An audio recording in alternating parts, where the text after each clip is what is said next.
Welcome to Tower Talk Business Radio, where we bring you conversations with the top business minds on Long Island and around the nation every week. Featuring expert consultants and small business owners who have found success but are also willing to share their top tips, failures, and give gritty, matter-of-fact advice based on their firsthand experience. Now, let's get down to business on Tower Talk Business Radio on the voice of Nassau Community College, 90.3 WHPC.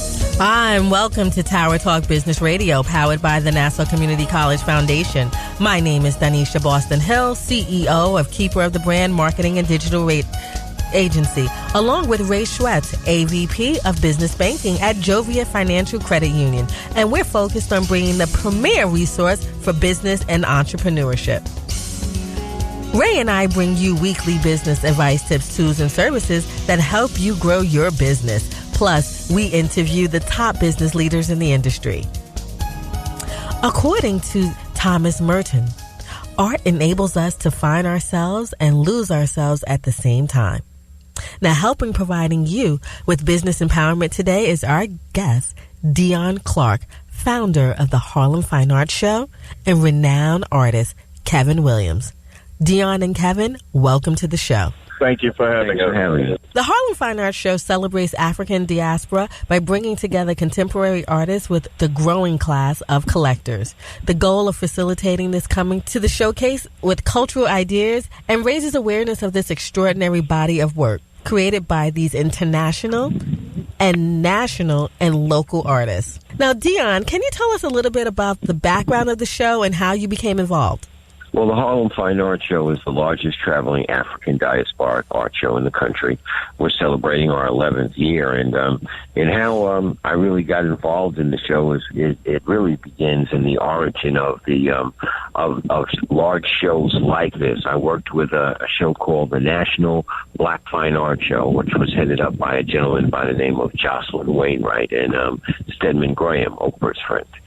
We decided at that time to put together a show, and I worked as one of the marketing directors in that particular endeavor. As we developed the show and the show grew, and it used to be at the Puck Building in Lower Manhattan, we found that, again, there was still a need, but there was a change in leadership in regards to Stedman as well as Jocelyn had gone on to other ventures, and we changed the name of the show. We actually developed a new show and a new theme called the Harlem Fine Arts Show, and 11 years ago we took it to 144th Street Armory in Harlem. It was a great endeavor. It was our first time, again, being in Harlem, and I thought it was so important that the show moved from a Soho type of experience to something off the order of Harlem, representing the Harlem Renaissance, the great painters and sculptors and individuals that came out of that era, and to be able to be a new part of that and developing a new Harlem type of Renaissance was so important 11 years ago. We did that 144th Street type of opportunity, and then we found a real home, and that was the Riverside Church, which is our home right now and where our show is actually going to take place February 13th through the 16th. But that particular venue has been a great, liftoff type of opportunity for emerging artists, established artists, and some of the greats that are in the realm right now, and just a perfect venue to showcase this historic art as well as this emerging art. Now, when we talk about artists, I mean, we have world-renowned Kevin A. Williams right here, known as WAC, on the line with us. Kevin, you are one of the most popular African-American artists in the nation, and I can't wait to meet you, but more so, just looking at some of your art-wide collection of lithographed prints that you represent, I want to know, when did you fall in love with art? Growing up in Chicago, initially, I fell in love with art just as something to occupy, my time and, mind and stay out of trouble, in the city. And found myself just really spending hours upon hours developing my skill. And that's just really when I fell in love with art. Now, you also take, mixed mediums and you've reproduced those into lithographs. And then you have a wide, collection and broad edition. How have you honed your craft over the years? I hear that you've been a part of Essence Music Festival, Law and Order, Soul Food on Showtime. I mean, you're amazing. Thank you. The lithograph part of my career was actually in the earlier stage of it. In the mid-'90s, I started and co-founded a publishing company that self-published my work and distributed it to galleries and art dealers globally. That urban line is still in circulation. It's been, this is the 25th year that that's been in circulation, and that can be found online. At the Harlem Fine Arts Show, basically I focus on my investment line of art, which is limited edition collectibles, as well as original painting. Nice. Thank you for sharing. And I'm sure everyone, they can't wait to meet you at the show and hear more about your transition and just your new body of work. So, Dion, can you tell us some of the program that you have in store for us and how Kevin will be showcased? Well, Kevin's going to be showcased because he's a star. Oh, right now. Among all of everybody. He's been around us for the last 5+ years. He comes and brings a great Afrocentric type of perspective.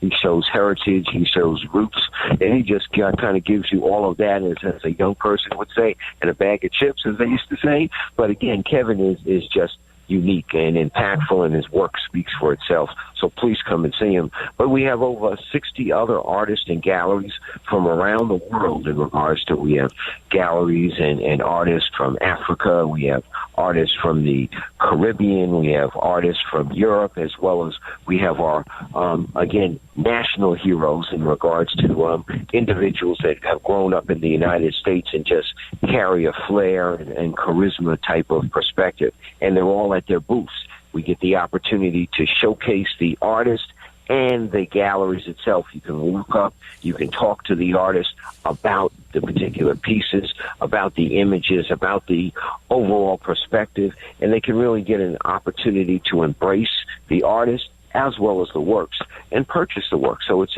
a one-stop type of shopping, and it's a great experience in terms of a 4-day experience to be able to, again, meet and greet the artist and, of course, get a better understanding. You are listening to Tower Talk Business Radio on the voice of Nassau Community College, 90.3 WHPC. I'm Donyshia Boston-Hill, and our guest today is Dion Clark, founder of the Harlem Fine Arts Show, and renowned artist Kevin Williams. Now, Kevin, yes, you will be on site. You talked about your new collection. What does this show mean to you as an artist and your fellow artists that will be on site? Well, I encourage artists to do the show because in these times that we're in, a lot of things are just seen on your phone.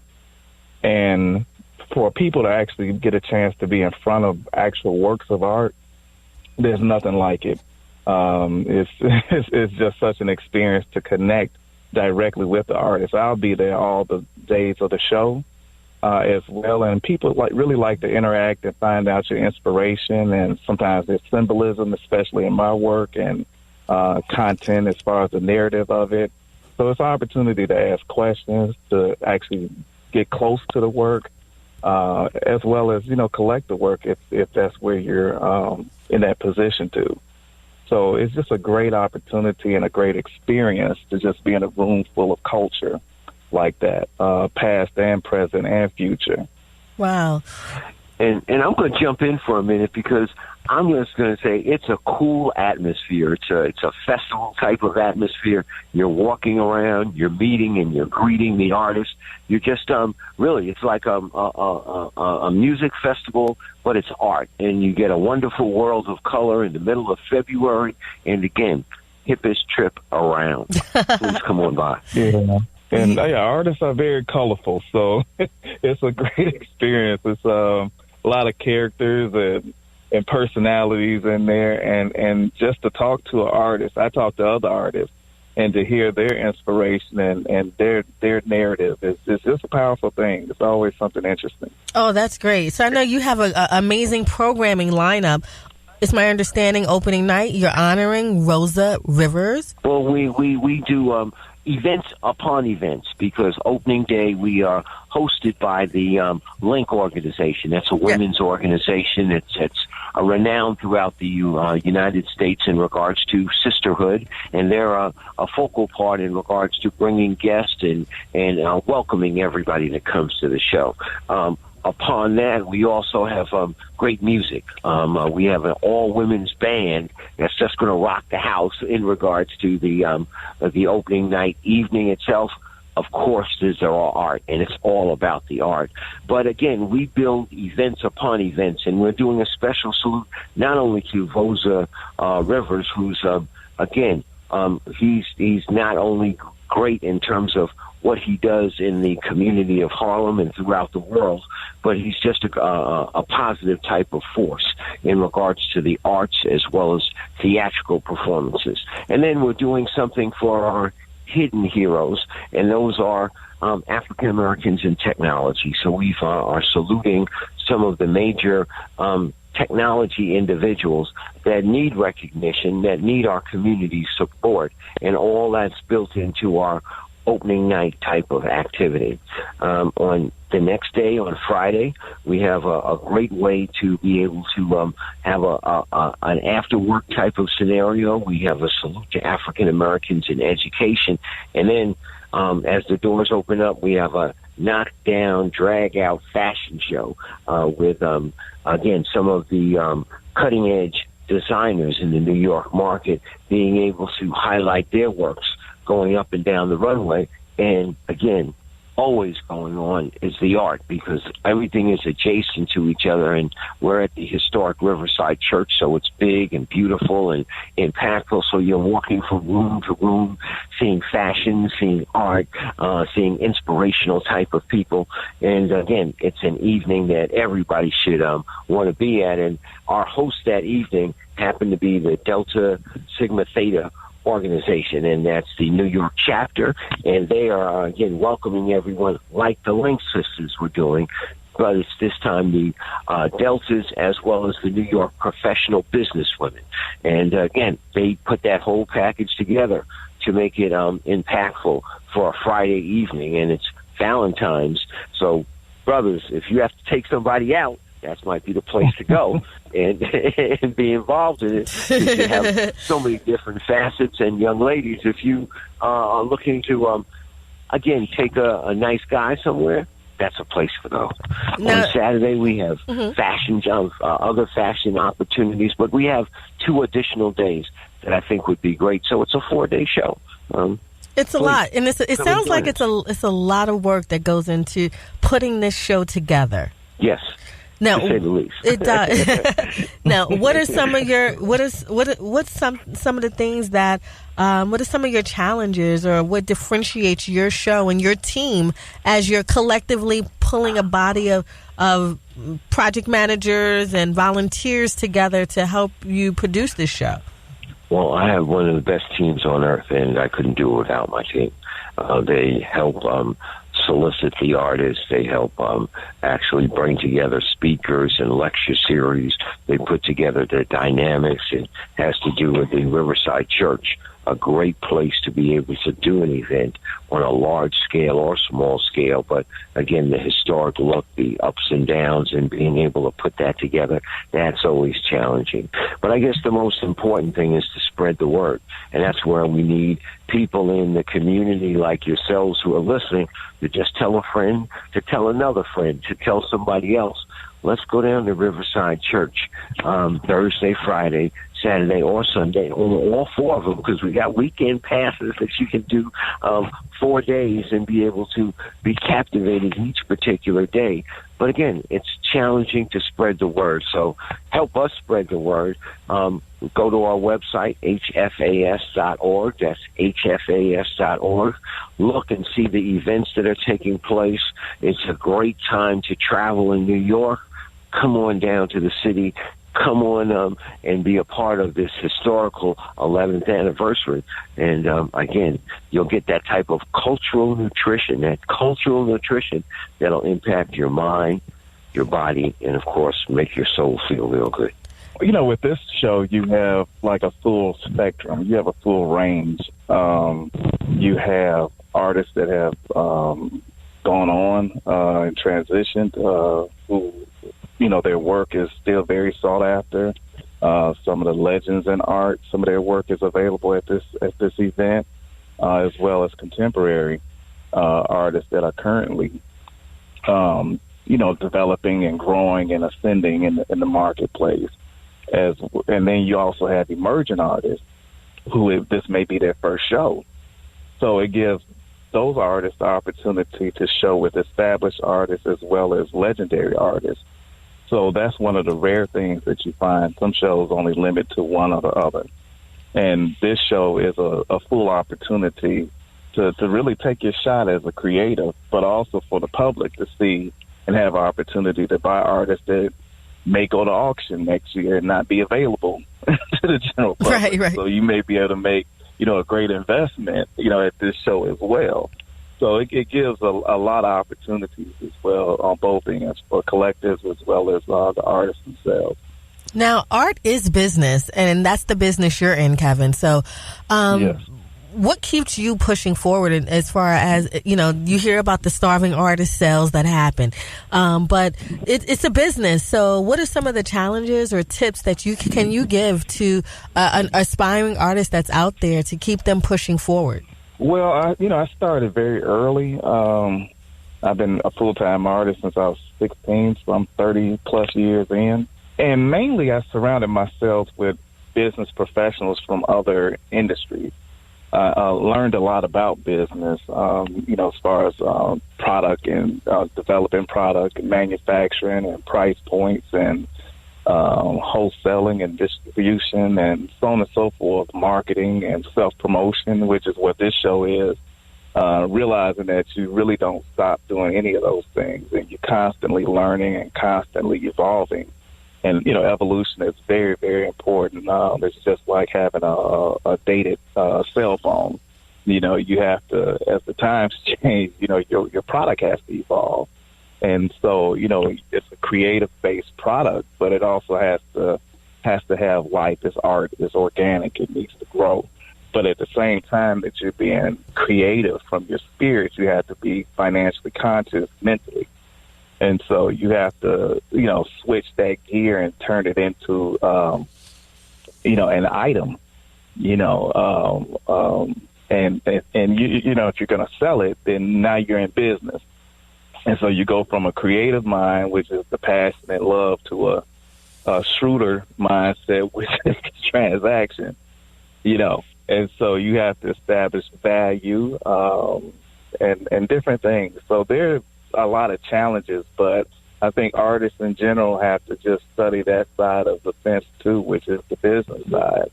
You're listening to Tower Talk Business Radio, powered by the Nassau Community College Foundation on the voice of Nassau Community College, 90.3 WHPC. I'm your host, Donyshia Boston-Hill, along with our guest today, Dion Clark, founder of the Harlem Fine Arts Show, and renowned artist Kevin Williams. Now, Kevin, that's very deep because it shows that, it's not about just the colors, the paintbrush, and the canvas. You're really, as an artist, a businessman, a businesswoman, pushing your brand forward. And there's a lot now with changing of the industry from the onset of the .com and moving from retail to online. Has that affected as the artist in any way? And have you seen the change over the last decade? Yes, there's been a major shift. Because earlier we would have to spend thousands of dollars to run advertising in magazines. And now, you can upload an image on your phone, and have an unlimited range of visibility. The downside of that is the consumer confidence. What exactly am I buying? what am I paying for? And that's why the traditional show is still extremely important as far as the landscape of developing collectors for your work. People have to see what they're getting. And when they're in front of it and see the actual quality of it, it's just like if you upload a painting on your phone and you filter it, you increase the contrast or the color. That's not really what they're going to see when they get in front of it. So the actual piece is what the collector needs to see. So shows like this are a huge opportunity to create consumer confidence so that they can go on later and click and buy for whatever price point you have set. Like they've witnessed it in person. So now they know, okay, this is what I'm getting. So there's still no shortcut per se. You still need to do both. So there's been a change in that. Social media has turned things also into a popularity contest. So just as much as the talent is needed, you do need to have the popularity as well to be able to mobilize your fan base and say, okay, say in the last 3 years with the Harlem show, the Harlem Fine Arts Show, I can promote it on my social media, and now collectors are flying in from around the country to view the work and buy the work at this event. It's not just dependent on the people coming into the event that would just naturally come. So social media has had a huge impact on the market as well as many others. So that's my main observation. Yeah, and that's key. And the digital world we live in now is changing the landscape of a lot of businesses out there. And so, Dion, I would challenge you to talk about a little bit of, there's always ups and downs as being a producer of a show. I produce a few shows myself, and it's not always the glitz and glam that people see on the forefront when they walk into the event and everything's all set. There's also behind the scenes, the team trying to put logistics together, securing vendors, the procurement process, and of course when the show is ended, their final reconciliation and paying vendors. So can you just tell us a little bit about the process that your team goes through to procure vendors and how some of the challenges you have faced and how you've overcome them? Well, I'll tell you, it's not a simple process. And as you grow in terms of time, you usually think that you would get better in it, but there are different challenges each year, and as you expand in terms of the breadth of your particular organization and where you're going. For example, the Harlem Fine Arts Show, we started out as a small show that had 500 people coming to us on 144th Street, and it was an excellent reward. It was gratifying, but we grew. We grew to the likes of, we have 10,000 people coming through our doors over a 4-day period of time. Great scenario, but if you don't have your business practices very much in check, you can become, it can be a roller coaster in regards to vendors' fees going higher, such and such happening. So you have to bring in the right established particular individuals, teammates, to be able to control it.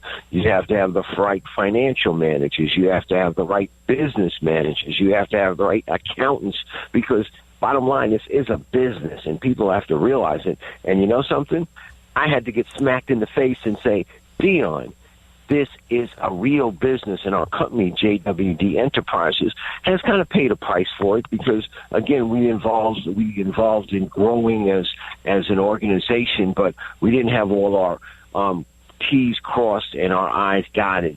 So over the last year in particular, after 11 years, we actually have put together a business team that is beyond reproach, that keeps everything, crosses all the T's, dots all the I's, gets all the bills, pays all the bills. And you have to go through that process because it's almost like growing like a young individual. You have to learn how to walk. You have to learn how to crawl. You have to learn how to walk. You have to learn how to run. And then you have to be able to put all of that together. And that's what's happening in the Harlem Fine Arts Show, or JWD Enterprises. And I advise everyone, as your business grows, don't let the business grow and you catch up. You be on top of the business so the business can be dictated by you as an individual. But yes, it's always hard finding the right public relations person and social media person and someone who outreaches for volunteers. We have such a large organization in regards to the amount of people that go through the process of yearning and churning and putting this business together. But, you know, once everything is in sync, it's almost like music. It's just like you have the Temptations there, and all four of them, or all five of them, and they're in harmony. And when that harmony is in sync, you can be so successful as a business, and that you can feel comfortable in the shoes that you're walking in, because we're walking in the premier African Diaspora Art Show's footsteps, and we have to make sure that we cross those T's and dot those I's. Great. And Kevin, what keeps you motivated as an artist? Other than, you know, survival and growth, just basically staying. I stay pretty isolated so that I kind of stay within my own creative mind. You know, once you kind of calibrate and find a cadence that society connects with you on, you know, you gotta go through some extremes to kind of stay in that space. So there's just, I get more visions than anything, so I don't really have a creative like slump or area that I reach where I just don't know what to do. And now my work is more social and historical, so there's a lot of content as far as just our journey as people of color in this country and around the world throughout history. So there's a lot of content for me to tap into, and it creates and triggers different visions and concepts and narratives. So and also just people feeling you. You know, once you get out there as an artist and the first time someone connects with your work, you want to keep feeling that. And, right. You know, there's never a point that you get like comfortably, you know, just secure. Like I'm still nervous every time I show my work. You know, you don't know if people are going to just say, well, I don't like that, you know, or if they're going to just say, wow, you know, this is something special. So, you know, I feel very blessed and privileged to be embraced by society, especially people of color. It's like being elected to a position, but it comes with a high level of responsibility of what do you paint, what do you show, what do you put out there into humanity to kind of enlighten them about your people, past and present and future. That's amazing. And Dion, the show is February 13th through the 16th, and they can go to your website. And what's the website again? HFAS.org. That's HFAS.org. Harlem Fine Arts Show. And please, for 4 days, we have some amazing artists, amazing galleries, and an amazing, what we call, art experience. Please come and check it out. We'd like to thank you for being a part of our show today. My name is Donyshia Boston-Hill, along with Ray Stretch, your co-host, producers, and creative directors of Tower Talk Business Radio. This is an NCC Business Leaders Council production. Visit ncc.edu/WHPC for more information. We are available on iHeartRadio, as a podcast on iTunes, Android Podcast, and Spreaker. This has been Tower Talk Business Radio, powered by the Nassau Community College Foundation on the voice of Nassau Community College, 90.3 WHPC. We'll talk to you next week.